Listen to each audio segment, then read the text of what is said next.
وضعيات الإيد من الحاجات اللي سهل نلمحها بسهولة ونعرف إيه اللي وراها، والنهاردة جاية أفسر وأحلل معاكم كذا وضعية ويا ترى إيه اللي وراها.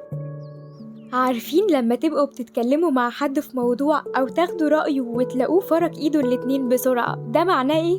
ده معناه إن الشخص متحمس للكلام اللي بتقولوه، أو بمعنى أصح جاي على مزاجه.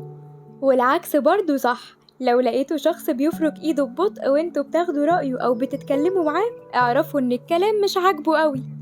أما تاني وضعية هتكلم فيها النهاردة هي وضعية الإيد المتشبكة، وهنا قصدي بس مش الدراع كله. ودي لأول وهلة كده تحسوا إنها ثقة أو قوة، ولكن الحقيقة إنها بتدل على قلق أو إحباط للشخص، وبالذات لو كان في تفاوض بينه وبين حد.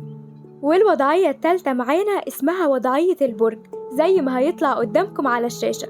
والوضعية دي بقى هي اللي بتدل على الثقة والسلطة، والوضعية دي شائعة بين المحامين والمحاسبين والمديرين كمان.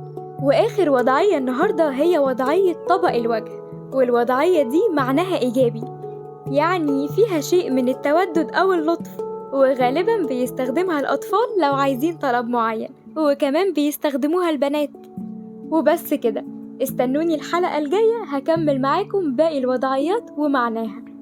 وما تنسوش تعملوا لايك وشير على الفيسبوك وسبسكرايب للقناة على اليوتيوب عشان تكونوا أول ناس تشوف الجديد.